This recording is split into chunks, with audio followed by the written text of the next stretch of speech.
उनके माई बाप से उनको देह छीन ली कि हमार पति हुआ। तो वही तरह जो ने माया में रहुआ मेरा मेरा कह के जो जमा कैले बनी वो अपने पति भगवान जी के देवे का तैयार हो जाई अपनी शरीर सहित दे दे, तब अब दे दे तो भगवान जी का है ना मिल जाएंगे। विश्वा में दे के देखा दिया जा, हम उकर प्रयोग ना करो, खाली देखत रह के वहां दे देले बानी दे दे, सही सुन ले दे दिया जाए तो देखत रह के वहां दे देले बानी। तो बस हमू देखा दे पाँच के आज जब देख लेब जांच कर लेब राउर असली मालिक पति भगवान जी मिल गए तो फिर भगवान जी में खर्च हो जाए लग जाए रवा भगवान जी का भगवान जी राउ।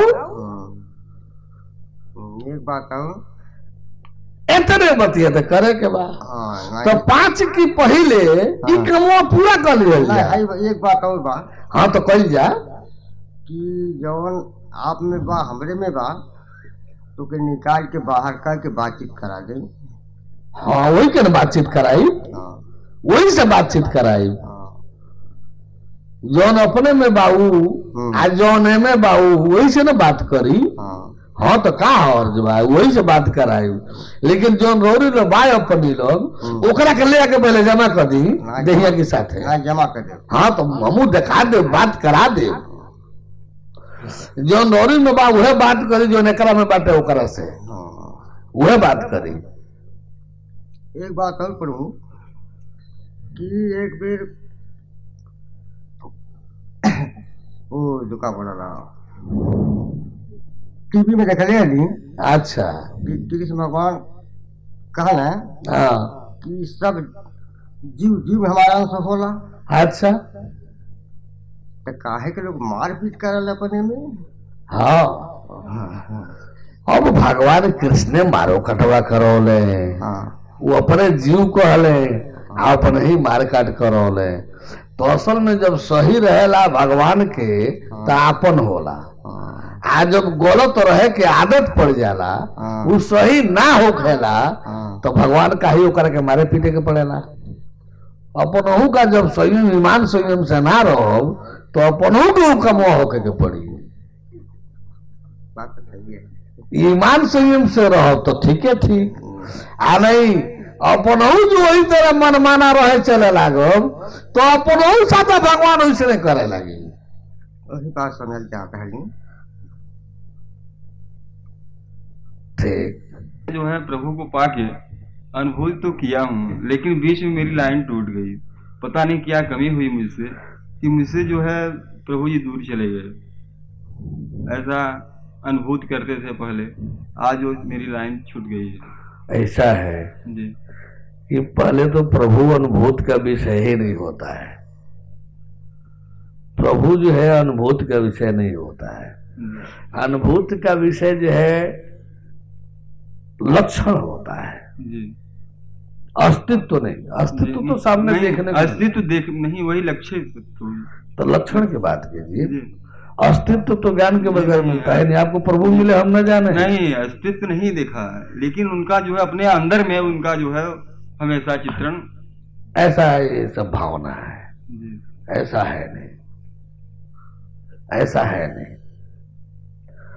एक भावनात्मक रोल था, भावना प्रबल रही बना रहा, भावना में कमी आई हो गया। कोई अरमान रखे पूरा हो गया, भावना में आपको विश्वास हुआ, अनुभूति के महसूस करने लगे, लेकिन इस अनुभूति में कोई सच्चाई नहीं है।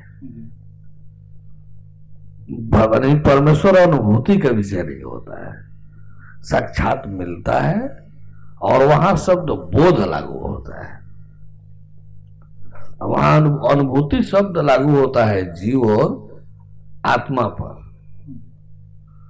अनुभूति शब्द लागू होता है जीव और आत्मा पर। वो क्रियात्मक है, हालांकि जीव क्रियात्मक नहीं है, ये भी तो परमात्मा वाला विधान पर है। लेकिन इसमें अनुभूतियां हैं किसकी? आनंद की अनुभूति है, किसकी? शांति और आनंद की। लेकिन वो भी तब जब स्पष्टतः देखने को मिले, समझ में आ जाए और अपने एक्शन मोशन में वो स्थित हो गए, तब यानी पढ़ाई पढ़ लेने से डिग्री मिलेगा, सर्टिफिकेट मिलेगा, डिग्री मिलेगा, उस डिग्री से कप चाय नहीं मिलेगा। डिग्री आपको रोज ही दे सकती है, ले जाकर के अपने विभाग से आपको जोड़ सकती है। जहां से 10 आदमी को आप लालन पालन करने लगे, सारा व्यवस्था वो डिग्री दिला देगी।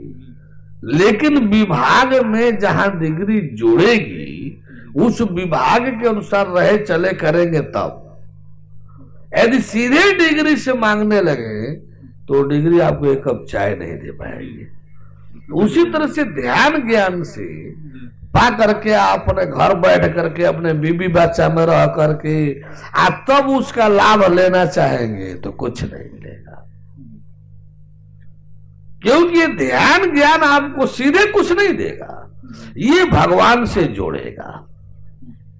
भगवान से आपको जुड़ना होगा, शरण में समर्पित शरणागत भाव में संयम पूर्वक ईमान से रहना होगा, शरीर को भगवान के शरण में रखना होगा, भगवान के अनुसार ले चलना होगा, तब जाकर के भगवान का सही सच्चा समुचित लाभ मिलेगा।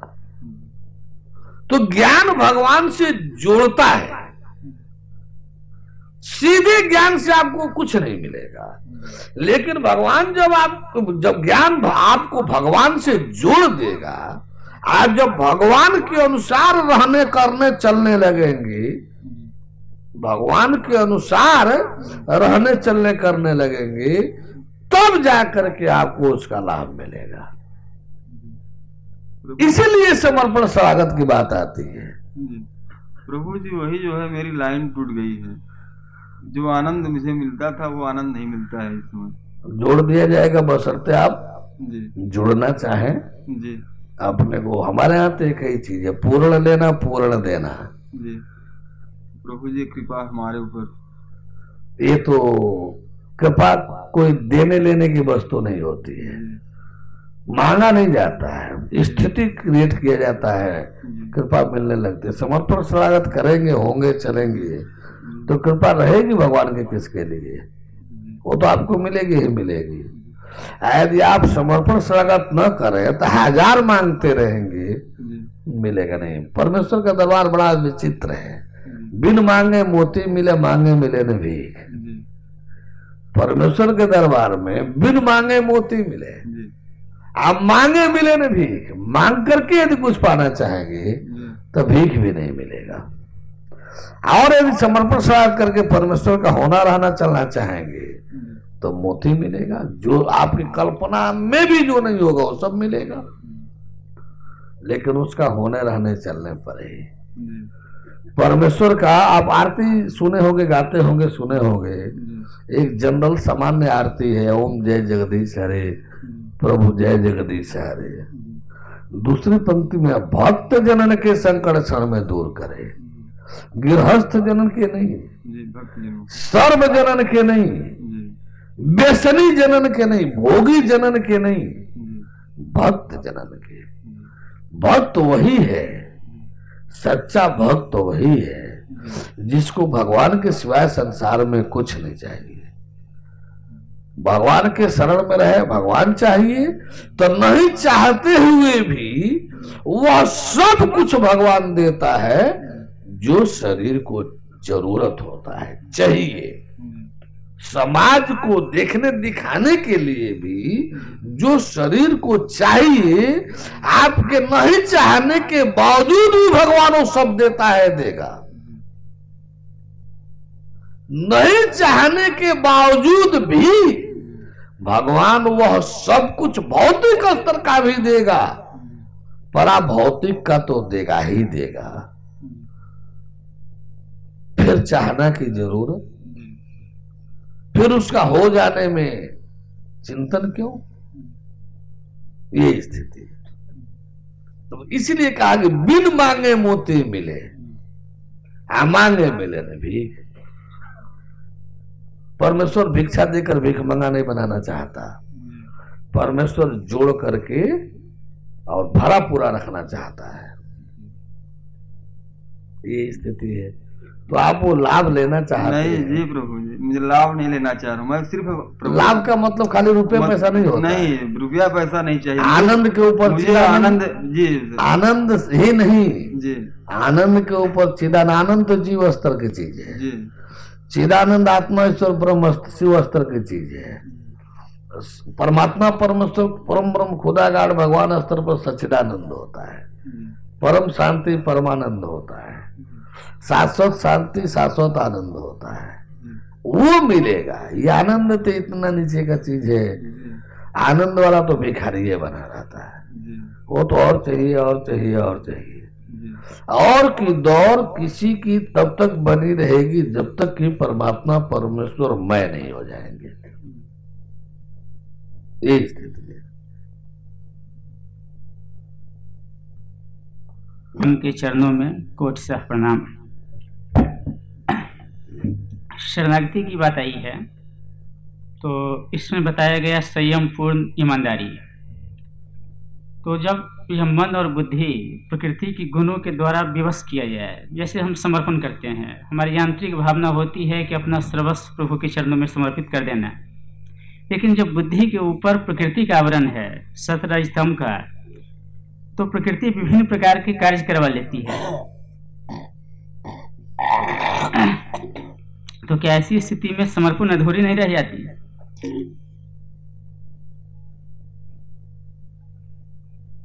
बोले परम प्रभु परमेश्वर की। प्रकृति का अधिकार आप पर तभी तक रहेगा जब प्रकृति के किसी वस्तु का प्रयोग आप अपने जी में रखेंगे। समर्पण शरणागत इसीलिए है कि प्रकृति का जो अधिकार क्षेत्र था तन मन धन पर, ये जब समर्पित हो जाएगा तो प्रकृति का अधिकार क्षेत्र आपसे खत्म हो जाएगा। फिर प्रकृति आपको क्या करेगी? फिर आप परमेश्वर के अधिकार क्षेत्र में आ जाएंगे। जब तक आप अपना तन मन धन समर्पण नहीं करेंगे तो प्रकृति का अधिकार भी आप पर बना रहेगा। यही कारण है कि ऐसे व्यक्ति जो समर्पण शरणागत नहीं किए हुए हैं उन पर प्रकृति का अधिकार आता है। प्रकृति परमेश्वर से तोड़ देती है। इसलिए तोड़ देती है, इसलिए तोड़ कर देती है कि एक जीव के उद्धार का मतलब उसकी करोड़ों करोड़ों जोनियों का घाटा हो जाएगा। एक जीव जितने बार जन्मता मरता करता भोगता, जन्म कर्म भोग मरण, जन्म कर्म भोग मरण, जन्म कर्म भोग मरण, ये प्रकृति के जीव में है। ये प्रकृति का व्यवसाय है, कारोबार है। तो एक जीव परमेश्वर के शरण में जाने का मतलब कि मुक्त हो जाना, वो जन्म आवागमन से मुक्त हो जाएगा। तब प्रकृति की करोड़ों जीवन की हानियां हो जाएगी, करोड़ों जीवनों की हानि हो जाएगी। प्रकृति अपना व्यवसाय क्यों कम करना चाहेगी? तो जब प्रकृति का अधिकार रहेगा तो जब मौका पाएगी परमेश्वर से आपको तोड़ देगी अपने व्यवसाय बनाए रखने के लिए। इसीलिए परमेश्वर चाहता है कि जब तन मन धन यानी प्रकृति के जो साधन हैं आप परमेश्वर को समर्पित कर देंगे तो प्रकृति भी परमेश्वर की है। जब प्रकृति देख लेगी कि आप अपना सर्वस्व समर्पित शरणागत कर दिए और परमेश्वर के शरण में रह रहे हैं, फिर वो अपना अधिकार लागू नहीं करेगी, क्योंकि अधिकार उसका माइनस हो जाएगा। सर्वस्व समर्पण के बाद भी कई बार ऐसा लगता है कि पूर्व का जो अभ्यास या संस्कार पड़ा हुआ है वो मन को खींचने लगती है। एक शर्त मंजूर कर लिया जाए, ये शरीर हम चाहे जो भी गति दुर्गति जो भी कठिनाई कठोरता होगा, हम शरीर आपके शरण में बनाए रखेंगे। तो से सारी जिम्मेदारी हम ले लें कि प्रकृति कुछ नहीं कर पाएगी। वो तो समर्पण करने के लिए तैयार हैं। मुंह से न बोल रहे हैं, मुंह से नहीं है, एक भाव है सब कुछ समर्पित कर देने का। तो करके देख लीजिए। जिस दिन करके चलिए, बस करके चलिए, समर्पण करने के बाद शरीर को सटाए रखिए। कठिनाई आवे कठोरता आवे थोड़ा झेल लीजिए। क्यों? कि उपलब्धि तो करोड़ों करोड़ों नार की आत्माओं से उबरने की है, अमरत्व पाने की है, अमरलोक में स्थित होने रहने की है। इसके सामने कठिनाई कठोरता क्या है? यदि 100 वर्ष रोज यानी कठोरतम पीड़ा से गुजारा जाए और जीव को मोक्ष मिले तो कुछ नहीं है। क्यों कि जीव के जीवन के सामने करोड़ जीवन भी कुछ नहीं है।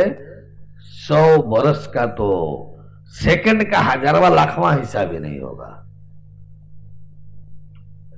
100 वर्ष तो जीव की यातनामय जीवन के सामने सेकंड का लाखवां हिस्सा भी नहीं होगा।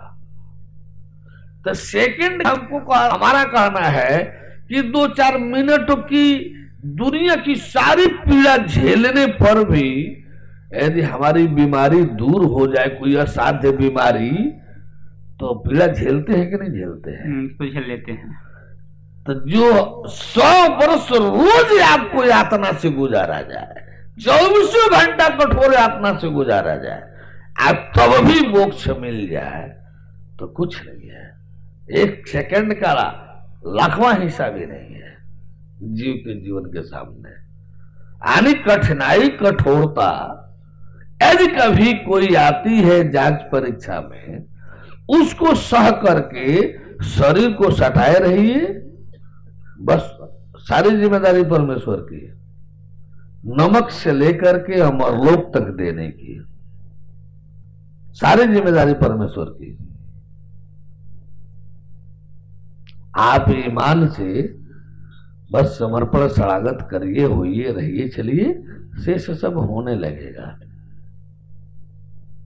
जब कोई कमी नहीं रहेगी तो संयम और ईमान बने रहने में बहुत दिक्कत परेशानी नहीं होगा। थोड़ा सा तो सावधान रहना होगा कि कहीं गिर न जाए, बस यानी संयम भंग न हो जाए। थोड़ा सा सावधानी बरतेंगे, बाकी सब हो जाएगा। वही सावधानी जब आप नहीं बरतेंगे तब थोड़ी कठिनाई परेशानी आएगी। संयम भंग होगा, कठिनाई परेशानी शुरू हो जाएगी। संयम बनाए रखेंगे, थोड़ा सा आप सहायता करेंगे, 4 आना आप संयम बचाने की कोशिश करेंगे तो 12 आना उसमें भगवान आपके रक्षा में सहायक हो जाएगा। लेकिन 4 आना तो आपको करना पड़ेगा ना। 4 आना थोड़ा सावधान तो रहना पड़ेगा ना। तो यहाँ समर्पण का जो नियम है, तो यहाँ सब कुछ छोड़कर मैंने आश्रम में रहना पड़ेगा। सब कुछ ले दे करके आश्रम में रहना पड़ेगा। सब कुछ ले दे करके। हाँ, तो कुछ है ही नहीं। यह तो शरीर है, यह भी तो चाहिए कि कुछ है नहीं। यह भी तो सब चाहिए ना, प्रमाण की कुछ नहीं है। वह प्रमाण में पेश कर दीजिएगा कुछ नहीं है, क्योंकि जिसको त्याग दिया गया। अरे भैया हमको लग रहा है कि त्याग ही कहाँ है, त्याग ही कहाँ है। जिसका है उसको वापस करना है कि त्याग करना है। हमको किसी ने तौलिया दिया कि रखे रहिए, 2-6 महीने बाद हम आएंगे तो वापस कर दीजिएगा। हम तौलिया का दान कर दे किसी को तो हमको पुण्य मिल जाएगा।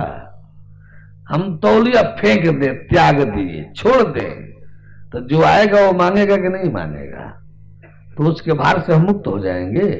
मेरे कहने का ये मतलब था, मेरे कहने का ये मतलब है कि जो चीज हमारे पास जिसका है उसका उसको वापस करके ही हम मुक्त हो सकते हैं। न त्याग करके दूसरे को, न समर्पण कर दान दे करके मुक्त हो सकते हैं। जिसका है उसी को वापस करके मुक्त हो सकते हैं। त्याग करके दान दे करके मुक्त नहीं हो सकते। भगवान की चीज भगवान को वापस करके मुक्त हो सकते हैं।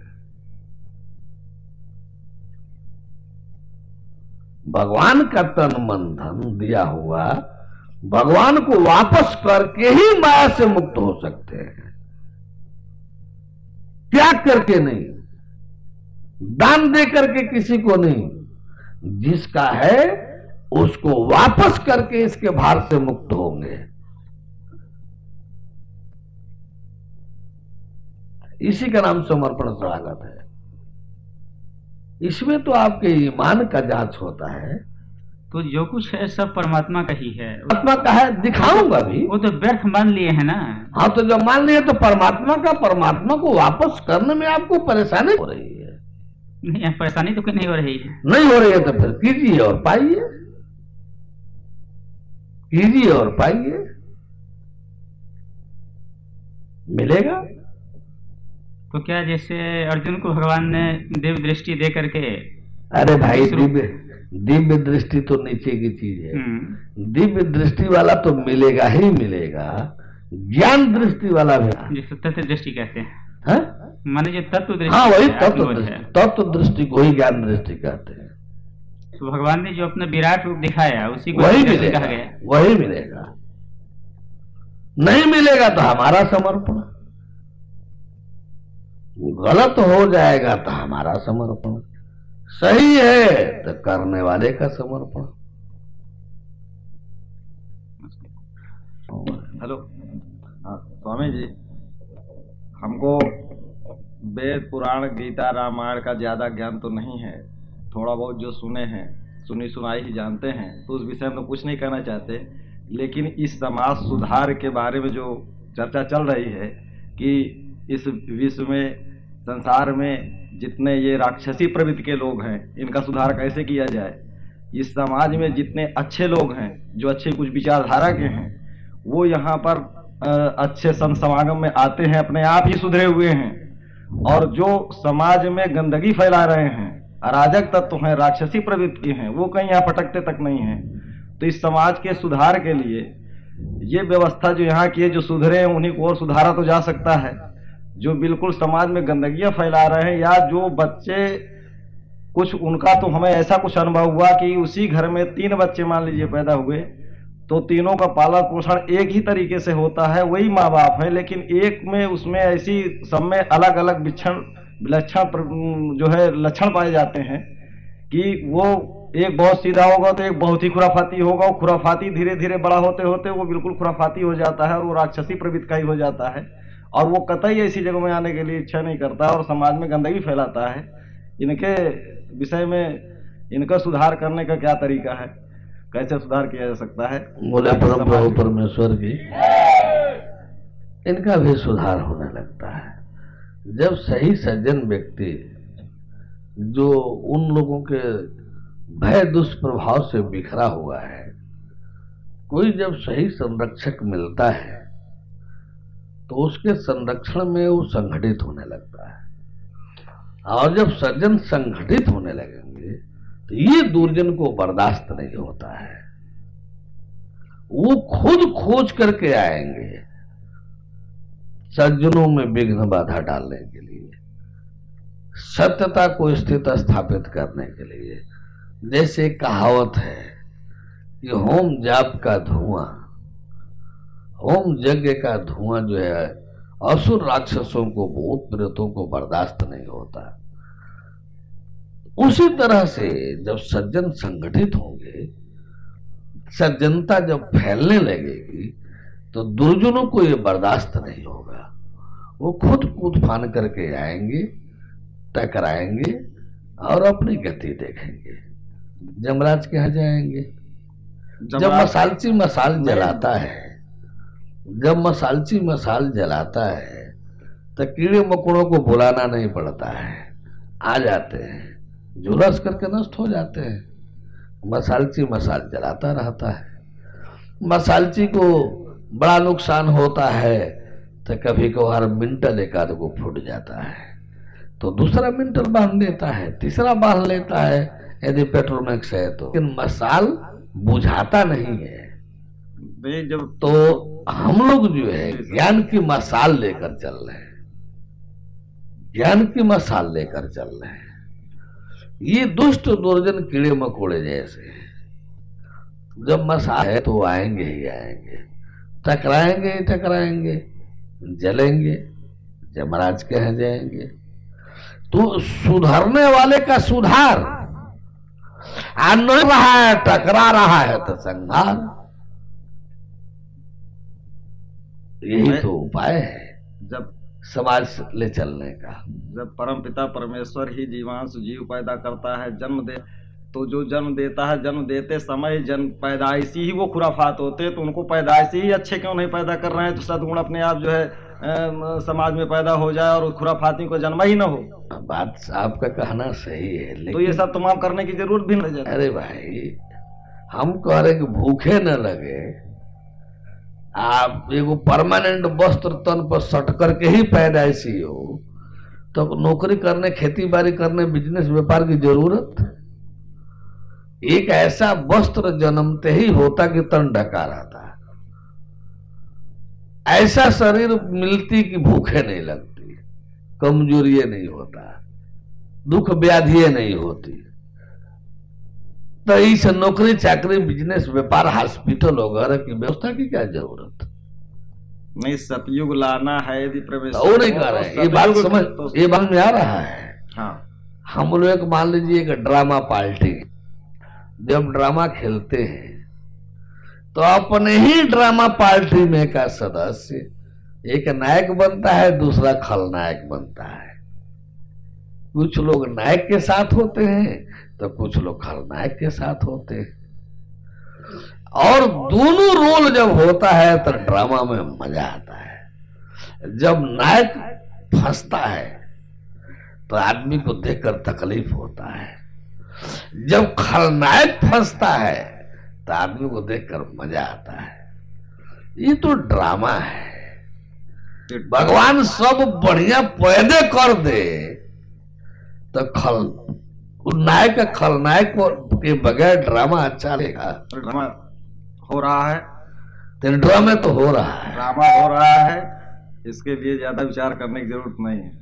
विचार करने की जरूरत है नहीं, हम लोग इस पर ज्यादा विचार ना करें, ड्रामा हो रहा है, इसमें लेकिन सब पात्रों की जरूरत है। एक बात बताऊं, सुन लेने मात्र से थोड़े इसका समझ में आ जाएगा, ड्रामा देखने से न मजा आएगा। तो ड्रामा को जानना, समझना, देखना तो होगा ना, ये ड्रामा है कि नहीं है। इसके लिए तत्व ज्ञान जरूरी। ड्रामा को देखने के लिए ये दुनिया एक ड्रामा है, इसी के लिए तो तत्व ज्ञान की जरूरत। फिर बात की बात है, 2-4 दिन बाद देखेंगे। जो अभी तक का अनुभव, उस विषय में हमने आपसे पूछा, चर्चा भैया किया। हम कहाँ कह रहे हैं कि नहीं, उस विषय में अभी तक आपका अनुभव था, आपने बोला, हाँ, मैंने भी उस पर, एक ड्रामा है। ड्रामा। अब रही चीज है कि जिस भाव में आपने कहा है, उस भाव में मैंने कहा कि दुष्ट दुर्जन सुधरेगा तो सुधरेगा। एक सुधार शब्द है तो दूसरा संहार शब्द है। सुधरने का मौका भगवान सबको देता है। सुधरने का मौका भगवान कृष्ण ने सबको दिया, कौरव को भी दिया, दुर्योधन को दिया। सुधरने का मौका राम ने रावण को दिया। सुधरने का मौका भगवान जो है दुर्जनों को देता है, लेकिन वो नहीं सुधरेगा, नहीं मानेगा, अपने आसुरी राक्षसी वृत्ति को नहीं त्यागेगा, तो भगवान वो भी तो जानता है, संहार करेगा, कराएगा। हाँ, पहले भी यार रावण रहे, विभीषण रहे, एक दूसरे पर बीत के रहे, वो दूसरे पर बीत के रहे, जस्ट उल्टा। फिर ऐसा ही है, वही समय भी वही होगा। वर्तमान में भी वही हो रहा है, वही होगा। ठीक है, विभीषण सटेगा, रावण हटेगा, विभीषण सटेगा, रावण हटेगा, उग्रसेन सटेंगे, कंस हटेगा, पांडव सटेंगे, कौरव हटेंगे।